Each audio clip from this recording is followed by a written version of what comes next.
Well, in Uttarkashi's flood-ravaged Dharali village, over 190 people have been rescued in a high-intensity operation involving the Indian Army, the NDRF, the ITBP and other agencies.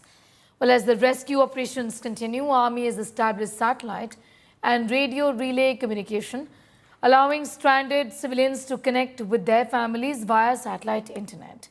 Moved by the Army's timely intervention, the rescued civilians wholeheartedly commended the life-saving operations and the swift restoration of communication facilities that brought them back in touch with the outside world. In parallel, the Indian Army is now actively laying communication lines to further restore local connectivity in the region, ensuring sustained support to the affected areas.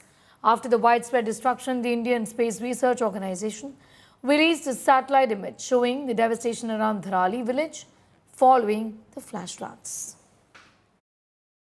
मैं इस समय अब काफी भटवाड़ी का जो इलाका था धंस रहा था वहां से आगे पहुंच चुका हूं गंगनानी की ओर। एक पड़ाव और पूरा हुआ है कि जब हम गंगनानी की ओर जा रहे देखे कि कैसे नदी का प्रवाह था, लोहे के बड़े बड़े पुल पानी में ऐसे बह रहे थे जैसे घास फूस या कुछ तिनका हो। और ऐसी तस्वीरें जब ऐसी हम विपदा की तस्वीरें देखते हैं तो ये समझ में आता है कि आखिर ऊपर जब मलबा आया होगा उसमें कितनी ताकत रही होगी और क्यों जो लोग उसकी चपेट में आए होंगे उनका बच पाना बिल्कुल मुश्किल होगा। आपने सही कहा कि स्निफर डॉग भी अगर आप ले जाएंगे और घर के ऊपर अगर 8 से 9 फीट का मलबा है तो वहां पर किसी के जीवित होने की भी संभावना बहुत कम है। हालांकि कोई चमत्कार अगर ऐसा हो जाता है तो अलग बात है, लेकिन ऐसी स्थितियां ऐसी परिस्थितियां होती नहीं हैं क्योंकि मलबा बहुत ज्यादा है। जितने घर हैं, दुकान है, मकान है, सब कुछ उस मलबे के नीचे दबे हुए हैं। तो आप बड़ी बड़ी अर्थ मूविंग मशीन वहां पर पहुंची हैं, धीरे धीरे वो रास्ता भी बनाएंगी। सबसे पहले प्राथमिक एरिया होगा कि जो डिफेंस का एरिया जो वहां पर आर्मी का कमांड है उसको वहां साफ किया जाए, वहां क्लीन किया जाए। फिर आगे आगे बढ़े क्योंकि हर्षिल और धराली के बीच की जो दूरी है वो लगभग 2 से 4 किलोमीटर की है। तो उस पूरे रास्ते को ट्रैक बनाना इतना ही नहीं। जहां गंगवानी पर मैं हूं,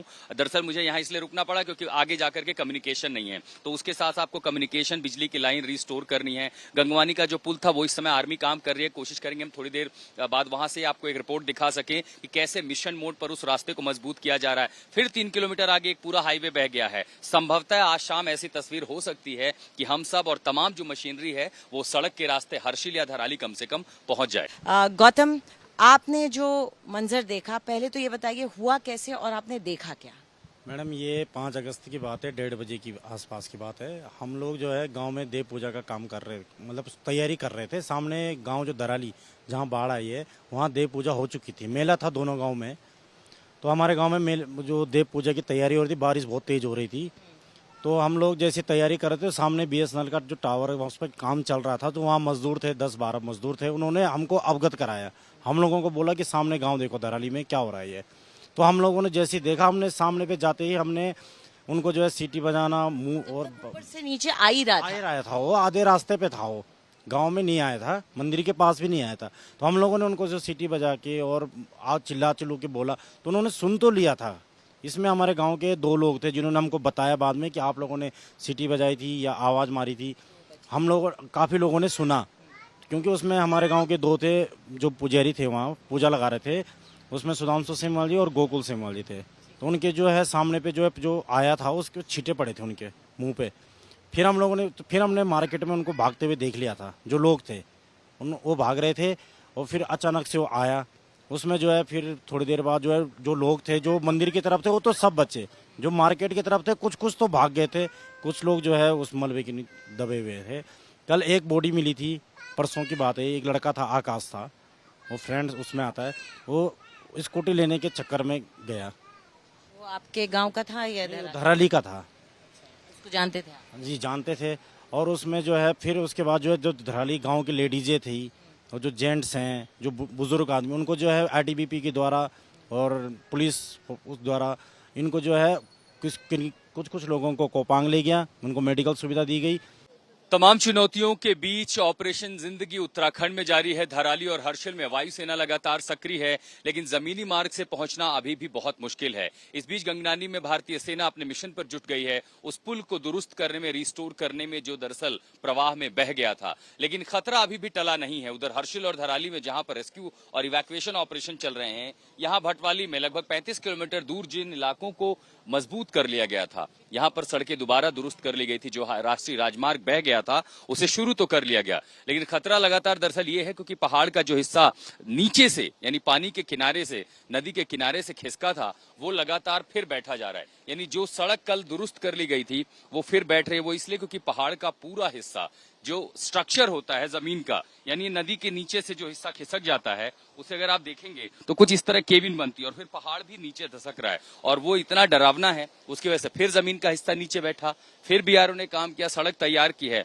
लेकिन खतरा इतना बड़ा है कि दरअसल अब वैसी तस्वीरें, जो दरारें हैं वो भटवाली के इस राष्ट्रीय राजमार्ग के हिस्से में काफी ज्यादा बढ़ रही हैं। मसलन जो दरार दिखाई नहीं दी थी, देखिए इसका पूरा हिस्सा जो है अब वो कट रहा है।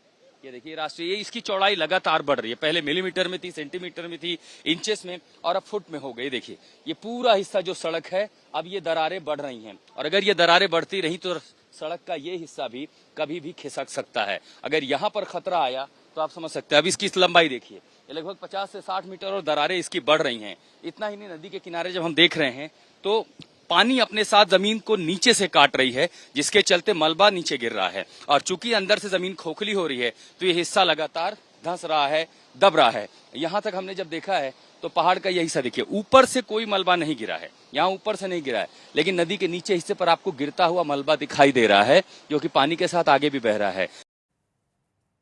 Dharali, once a scenic stopover near Gangotri, is now a muddy reminder of nature's fury.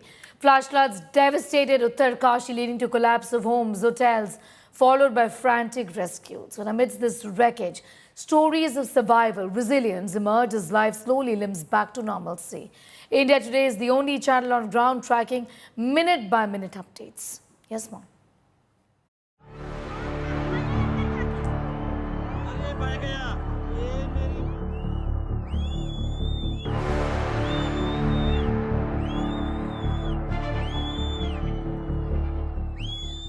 Glacier burst or lake breach or cloud burst.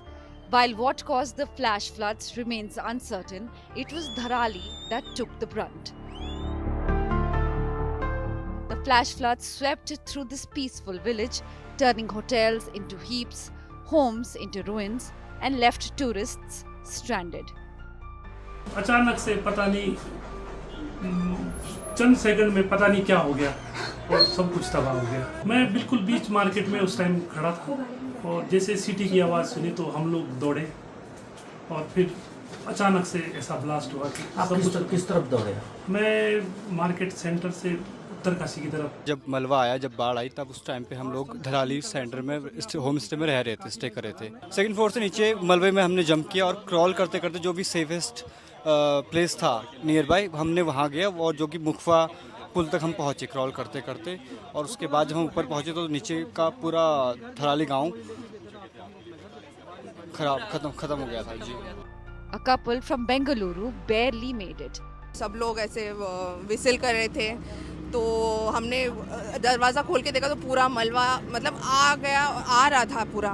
जल्दबाजी के चक्कर में हम लोगों ने पूरा लगेज पैक करके तुरंत निकल गए। तभी फर्स्ट लैंडस्लाइड हुआ था। लोग बोल रहे थे कि आपका होटल ठीक है, बाकी जो आसपास वाले बिल्डिंग है वो सब बह गए। Some say divine timing saved many in Dharali. A village milk fair at the temple courtyard meant fewer people were indoors when the water struck. पुजारी सब मंदिर में पूजा ही में तैयारी, मतलब जो अब मेले की तैयारी थी उसको तैयारी में थे। पूजा जो देव पूजा है वो तो वहाँ लग चुकी थी और सब लोग मंदिर में ही थे। काफ़ी लोग ऐसे थे जो मंदिर में थे देव पूजा के लिए, कुछ लोग नीचे होटलों में थे, अपने घरों में थे। और इतनी दर्दनाक घटना सामने पे हुई कि उस चीज़ को हम बयान नहीं कर सकते। The situation was no better in Harsil. Mohammad Ashraf from Moradabad had a narrow escape. तो आप वो हर्षिल में फंसे थे? जी, हर्षिल में रहे। ठीक है, तो वहाँ से आप लोगों को रेस्क्यू करके लाया जा रहा है? जी। आर्मी कैंप जो वाले हैं सब जो है अपना मदद कर रहे हैं, उनकी मदद कर रहे हैं, वो निकाल रहे हैं उसमें से। 18 tourists from Maharashtra on their Char Dham Yatra got stranded in Gangotri and were rescued by the army.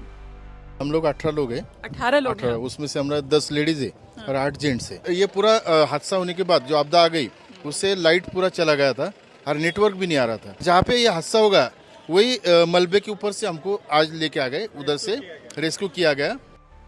Now as skies clear and choppers head out, life in Uttarkashi limps back. From floods to faith. Dharali's road to recovery is long. With Ashutosh Mishra, Manjeet Negi and Anjali Istawal, Bureau Report, India Today.